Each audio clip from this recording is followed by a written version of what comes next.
Chairman mentioned that before the attack ended, no military assets were headed towards Benghazi.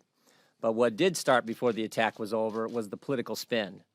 At 10:08 that night, with Tyrone Woods still on the roof of the annex fighting for his life, Secretary Clinton issues this statement, the official statement on Benghazi, the official statement of our government that evening. Some have sought to justify this vicious behavior as a response to inflammatory material on the internet. We know that statement was misleading because an hour later she told her daughter, terrorists killed 2 of our people today. The next day she tells the Egyptian Prime Minister, we know the film had nothing to do with it. It was a planned attack, not a protest. And this public-private contrast continues for days. Publicly telling the American people it was a video-inspired protest, privately telling the truth that it was a terrorist attack. And maybe the best example is from the 14th. Same day Mr. Rhodes issues his talking points. But that day we have Mr. Carney at a press briefing saying this, no information to suggest Benghazi was a pre-planned attack. No information to suggest a pre-planned attack.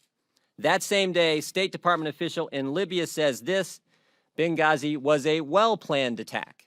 You couldn't have a starker contrast than those 2 statements. And I think it's important to remember this. Don't forget the context.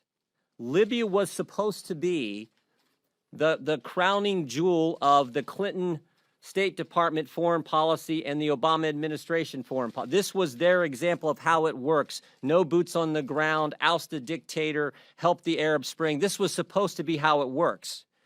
In fact, Jake Sullivan sent an email to one of the things we discovered in our investigation where he talks about leadership, stewardship, ownership of this policy from start to finish. This was something Hillary Clinton pushed for and got done.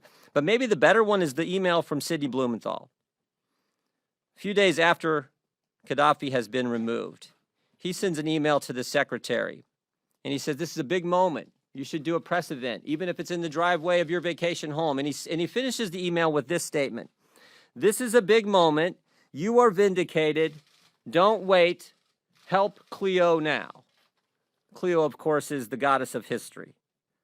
So they were committed to this. They were invested in this. This was it. This was how it's supposed to work in their administration and their State Department. And they were so committed, it didn't matter that there were 200 security incidents between the time Blumenthal sent the email and when the terrorist attack happens. It didn't matter that one diplomatic security agent went to Benghazi, did his service, and came back. And when he came back, he said this, it's a suicide mission. Quote, everybody there is going to die. It didn't matter that on August 17th of 2012, 3.5 weeks before the attack, Beth Jones sends a memo to Secretary Clinton, and she uses terms, she talks about the uptick in violence in eastern Libya and talks about urgency, lawlessness, widespread violence. They didn't matter because they were committed to this policy. And then it happens. Then it happens. A terrorist attack, and it's a terrorist attack on September 11th, 2012. Days before, Vice President Biden had said, GM's alive, bin Laden's dead. The president had this narrative that al-Qaeda's on the run, but now they got a terrorist attack, and they have to mislead the American people because it's 56 days before an election, their legacy's on the line, and she has the goddess of history looking over her shoulder. So they mislead the American people. And Mr. Pompeo and I put together a report that we think supplements the good work in the full report. And we did that because we felt it's important to know what happened, but also the why. Why did it happen?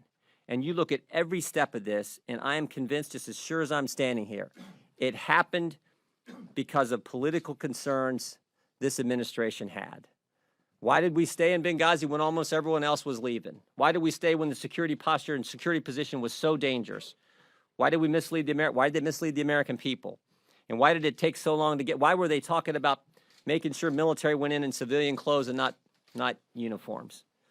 In the end, it was political concerns that drove this. The evidence strongly shows that, and that's what we outline in our report. And as the chairman said, I would encourage you all to read both because I think it tells that story, and that's something that shouldn't happen in a country as great as ours, where political concerns dominate instead of telling people the truth in a straightforward fashion.